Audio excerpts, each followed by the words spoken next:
കണ്ടിട്ടില്ല ഓയസംബിക മൂരാച്ചേ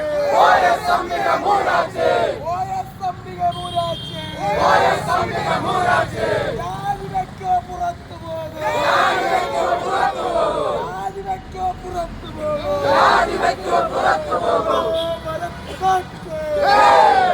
കഴിഞ്ഞ കുറെ നാളുകളായി ആറ്റിങ്ങലിൽ ഭാരതീയ ജനതാ പാർട്ടി സമരമുഖത്താണ്.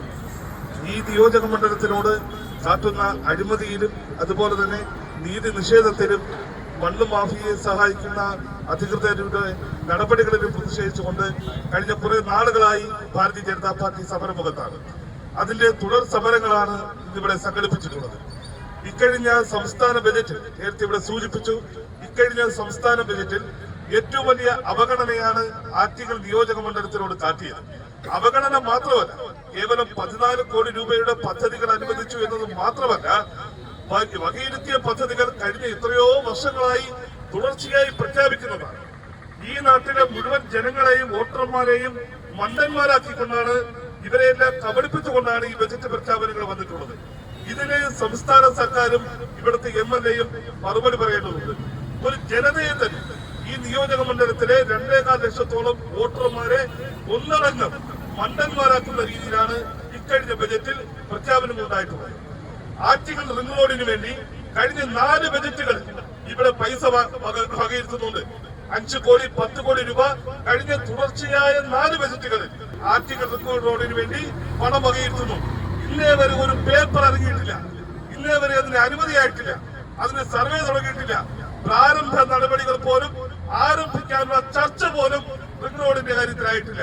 പക്ഷേ കഴിഞ്ഞ 4 തവണയായി പണം വകയിരുത്തി ഞങ്ങൾ ആറ്റിങ്ങൽ എന്തോ വലിയ കാര്യങ്ങൾ വരുത്താൻ പോകുന്നു എന്ന് ജനങ്ങളെ പറ്റിക്കുകയാണ്. ഇതിനെയാണ് ഭാരതീയ ജനതാ പാർട്ടി ഇവിടെ തുറന്നു കാട്ടുന്നത്.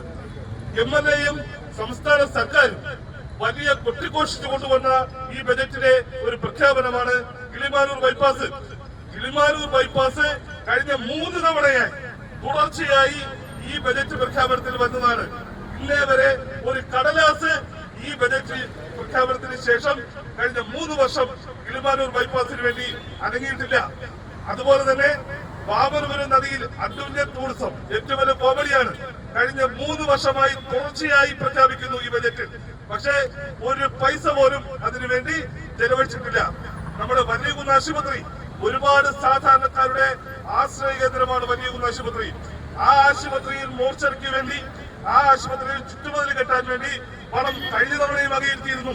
അനക്കിയിട്ടില്ല. 1 രൂപ പോലും. ഉള്ള മതില് പോലും അവിടെ ഇടിഞ്ഞു കിടക്കുകയാണ്. അതിന് നോക്കാൻ ഇവിടെ ഇവർക്ക് സാധിക്കുന്നില്ല.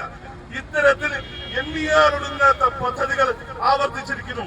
14 കോടി എന്ന് പറയുന്നത് കേവലം 5 കോടിയുടെ പദ്ധതി പോലും ഈ മണ്ഡലത്തിൽ ഈ MLAയും സർക്കാരും അനുവദിച്ചിട്ടില്ല എന്നതാണ് യാഥാർത്ഥ്യം.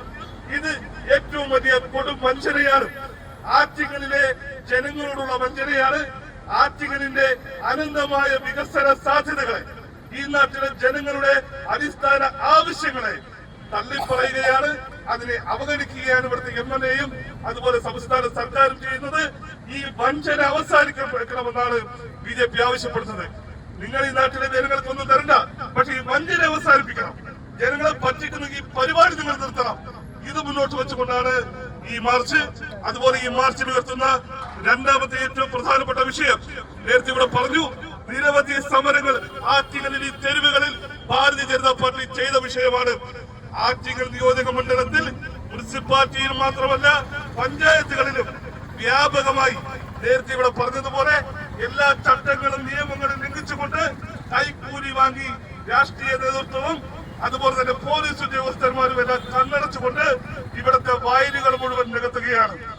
ആറ്റിങ്ങലിൽ മാത്രമല്ല, ആലങ്കോട്, അതുപോലെ നമ്മുടെ ചെറുന്നൂര്, ഒറ്റൂര്, കരവാരത്ത് എല്ലാ പഞ്ചായത്തുകളിലും മണ്ണ് മാഫിയയെ അഴിച്ചുവിട്ടിരിക്കുകയാണ്. ഈ നാട്ടിലെ മുഴുവൻ വയലുകളും നികത്താനുള്ള കൈക്കൂലി ഇവിടുത്തെ CPMന്റെ നേതാക്കന്മാർ, കോൺഗ്രസിന്റെ നേതാക്കന്മാർ, ഇവിടുത്തെ പോലീസ് ഉദ്യോഗസ്ഥന്മാർ ഇവരെല്ലാം കൈപ്പറ്റുകയാണ്. നിരവധി തവണ നമ്മൾ സമരം നടത്തി. കൃഷി ഓഫീസർ പറഞ്ഞു, ഞങ്ങൾ പലതവണ പോലീസിന് ഞങ്ങൾ കത്തയച്ചു നടപടിയെടുക്കണമെന്ന്. എന്തുകൊണ്ടാണ് പോലീസ് നടപടിയെടുക്കാത്തത്? ഇവിടുത്തെ പോലീസ് സംവിധാനം ഏക്കർ കണക്കിന് ഭൂമി, ഏക്കർ കണക്കിന് വയലുകൾ ഇവിടെ മണ്ണ് മാഫിയ മണ്ണിട്ട് നികത്തുമ്പോഴും റിയൽ എസ്റ്റേറ്റ് മാഫിയ ഇവിടെ അഴിഞ്ഞാടുമ്പോഴും അവരുടെ കൈക്കൂലിക്കാരായി അവരുടെ ഏജന്റുമാരായി ഈ നാട്ടിലെ പോലീസ് സംവിധാനം അധപ്പതിച്ചത് കൊണ്ടാണ് ഈ പൊരിവെയിലത്ത് ഇവിടെ വന്ന് ഇങ്ങനെ നിൽക്കേണ്ട ഗതികേട് ഭാരതീയ ജനതാ പാർട്ടിയുടെ നേതാക്കന്മാർക്കും പ്രവർത്തകർക്കും ഉണ്ടായത്.